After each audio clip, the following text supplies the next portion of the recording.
iremos iniciar nossa apresentação do projeto, que é o medidor de nível do botijão de gás, botijão de cozinha. Sem mais delongas, vou apresentar para vocês o sumário. Decidimos dividir a nossa apresentação em 5 momentos, sendo ele a primeira, a introdução, onde iremos apresentar o projeto, enfatizando sua necessidade, aplicação e importância. No segundo momento, iremos falar sobre a metodologia, como foi a sistematização da construção do nosso projeto, o passo a passo. No terceiro momento, iremos ressaltar os resultados. No quarto momento, apresentar a conclusão, nossas considerações finais sobre o projeto.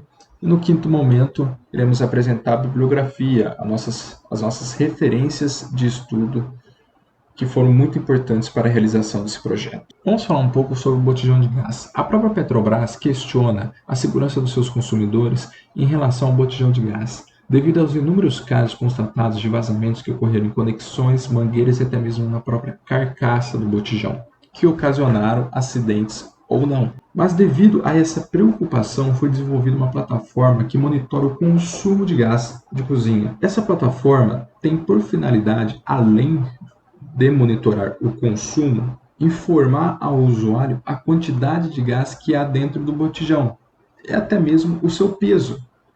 Devido aos inúmeros métodos caseiros que existem para saber se o botijão está cheio ou vazio, essa plataforma tem a principal finalidade de nos dar esses dados reais, o quanto que há exatamente de fluido, o quanto que há exatamente de gás contido dentro do botijão. Outra finalidade do projeto é a detecção de vazamento de gás através do sensor MQ5. Esse sensor é capaz de detectar a presença do gás de cozinha, o GLP, no ar, na atmosfera em que ele está contido. Ao identificar a presença do gás, o sistema aciona um dispositivo emissor de som, um alarme, que avisa que ali, naquele ambiente, há o gás de cozinha presente.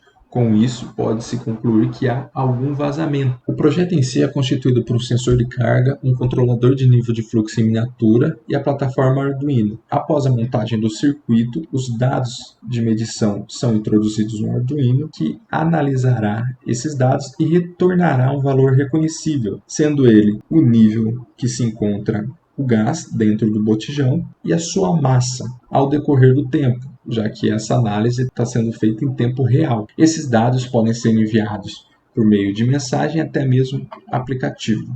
Ela tem como base vários autores, mas o de maior impacto é essa citação de Vieira, em 2016, dizendo que a força atuando no objeto causa deformação. A deformação pode ser medida mecanicamente, opticamente, acusticamente, pneumaticamente ou eletricamente. Ao usar células de carga, esta última forma tem sido muito adversa.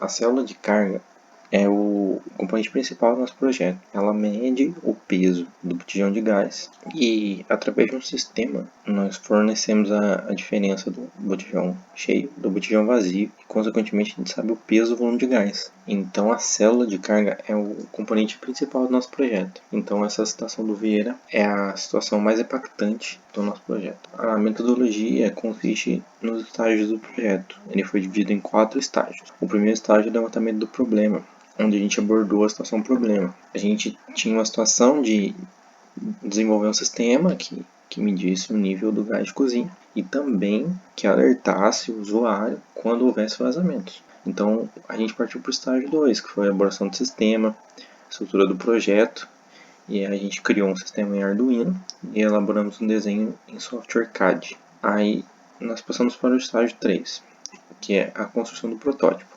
Só que, por causa das adversidades que nós vemos sofrendo, esse estágio ainda não pôde ser concluído, pois não temos o material necessário. Ficamos dispostos a cumprir esse estágio quando as aulas voltarem e tudo estiver normal. Então nós partimos para o estágio 4, onde a gente fez a conclusão, analisamos os custos, o retorno e obtivemos um resultado muito positivo. Olá, muito boa noite. Meu nome é André e eu venho aqui apresentar os dados obtidos através da criação do nosso produto. Bom, para um produto ser considerado utilizável e viável no mercado, ele precisa atender a 2 parâmetros, sendo o primeiro qualidade e o segundo segurança. Na parte de qualidade, nós atendemos com conforto ao usuário, proporcionando uma tela de LCD com um visor onde ele conseguirá visualizar a porcentagem de gás contida dentro do botijão. Já na parte de segurança, nós colocamos um sensor de gás, o qual, com apito sonoro, avisa ao usuário possível vazamento dentro do seu sistema.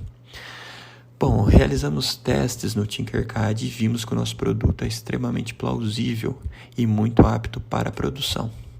Bom, com toda essa questão do coronavírus no ano de 2020, nós não conseguimos fazer fisicamente o nosso produto.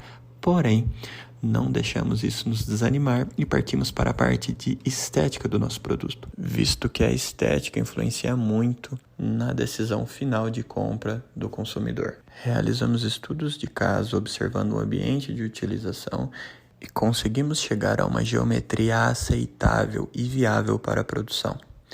Tendo em vista isso, consideramos o nosso produto um potencial muito grande de sucesso, pois nós temos uma tecnologia muito útil e inovadora, um dispositivo seguro e muito prático e que traz um conforto excepcional para o usuário final. E agora eu apresento a vocês um desenho técnico mostrando a geometria do nosso produto. Como vocês podem notar, o nosso produto tem uma proporcionalidade muito agradável em relação ao botijão, mantendo assim uma silhueta agradável aos olhos do consumidor final, o qual fará com que o nosso produto seja muito bem comercializável. Agora falando sobre a conclusão do trabalho, com uma análise do que foi apresentado, aí a gente pode ver que se trata de um protótipo plausível, né, que tem uma grande possibilidade de se fazer e se tornar um produto comercializado, né, entre grandes empresas, por contar com ser uma criação de simples, né, equipamentos, de não precisar muitos equipamentos caros e fácil aceitação do mercado, por ser uma coisa bastante útil, utilizado em cozinhas domésticas ou até industriais. E a gente só fez só um simples, né, tipo, para terminar o trabalho, mas a gente podia fazer um alarme de quando seria o término do gás, para ser avisado, ou a gente podia também fazer um sistema de quanto estava se gastando por dia, qual que é o consumo, para ter uma noção de quanto se gasta e se tornar isso uma coisa, como posso dizer, tipo, uma tabela que a gente pode ver o preço, o quanto se gasta, uma coisa mais automatizada, tendo ao empregador, no caso de uma cozinha industrial, uma coisa que você possa ter em mãos o quanto se gasta nessa parte de gás. E falando sobre a parte mais do projeto em si, que é os componentes, que mais, o programa utilizado, que hoje a gente vê que com o protoboard ou